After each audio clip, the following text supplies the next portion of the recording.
بسم اللہ الرحمن الرحیم۔ الصلاۃ والسلام علیک یا سیدی یا رسول اللہ وعلی آلک واصحابک یا محبوب اللہ۔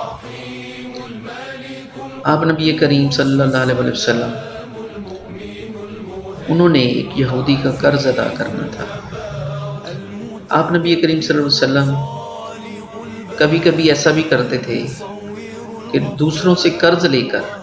کسی کی اگر مدد کرنی ہوتی تھی تو ان کے پاس اگر کچھ نہیں ہوتا تھا تو دوسروں سے قرض اٹھا کر بھی دوسروں کی مدد کرتے تھے۔ تو وہ یہودی آیا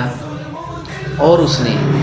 آپ نبی کریم صلی اللہ علیہ وسلم سے بہت بدتمیزی سے بات کی، بہت زور سے بولا، اور یہاں تک کہ بہت دکھ کے ساتھ کہنا پڑتا ہے کہ یہاں تک کہ ان کی قمیض بھی کھینچی۔ اور حضرت عمر فاروق رضی اللہ تعالیٰ عنہ دیکھ رہے تھے، اور انہوں نے دیکھا اور انہوں نے بہت غصے سے اس کی طرف دیکھا اور کہا کہ تم نہیں جانتے کہ تم کس سے بات کر رہے ہو، اور تمہیں نہیں پتا کہ میں بھی پاس کھڑا ہوں اور تم ایسے بول رہے ہو، تم نے کیوں اتنی بدتمیزی سے بات کی؟ تو اس پر آپ نبی کریم صلی اللہ علیہ وسلم نے الٹا عمر فاروق کو منع کیا، بولے کہ عمر،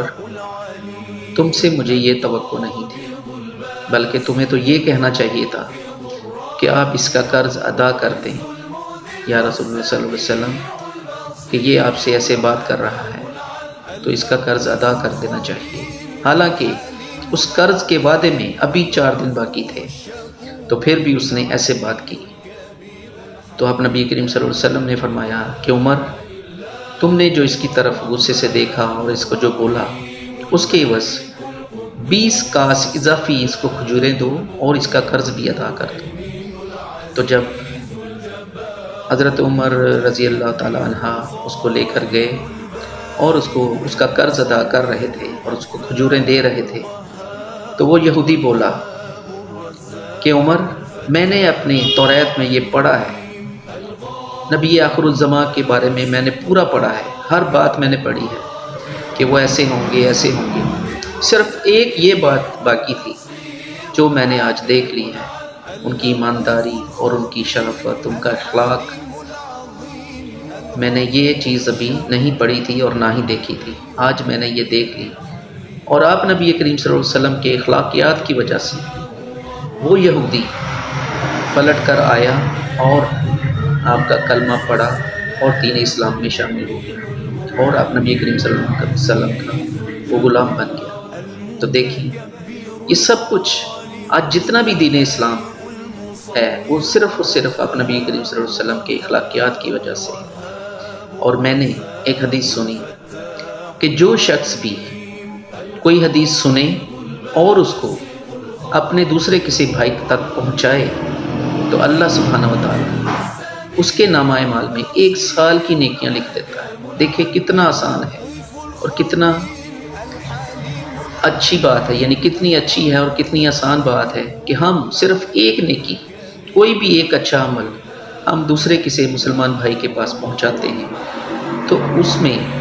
ہمیں کتنا بڑا اجر ملتا ہے کہ اللہ سبحانہ و تعالیٰ ہمارے نامہ اعمال میں 1 سال کی نیکیاں لکھ دیتا ہے۔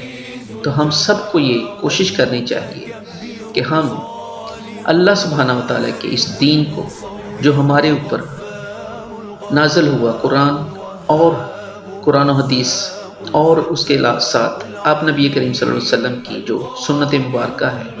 کیونکہ نبی کریم صلی اللہ علیہ وسلم نے قرآن و حدیث کے مطابق ہی زندگی گزاری، اور ہمیں بھی اسی طرح زندگی گزارنے کی تلقین کی، ہدایت کی۔ تو ہمارے لیے یہ سب سے بڑی اور پیاری بات ہے کہ ہم اللہ سبحانہ و تعالیٰ کے بھیجے ہوئے احکامات اور اپنے نبی کریم صلی اللہ علیہ وسلم کی سنت مبارکہ پر عمل کریں اور اللہ کا پیغام دوسروں تک پہنچائیں۔ کیونکہ اس کی سب سے بڑی وجہ یہ ہے کہ یہ ویڈیو بنانے کی یہ وجہ ہے کہ آج ہمیں ایک دوسرے کے پاس جانے کا، ملنے کا، بیٹھ کر بات کرنے کا ٹائم نہیں ملتا، تو ہمارے پاس صرف یہی راستہ ہے کہ ہم ایک دوسرے کو اپنے اللہ کا پیغام پہنچا سکتے ہیں اس طریقے سے، اور پہنچائیں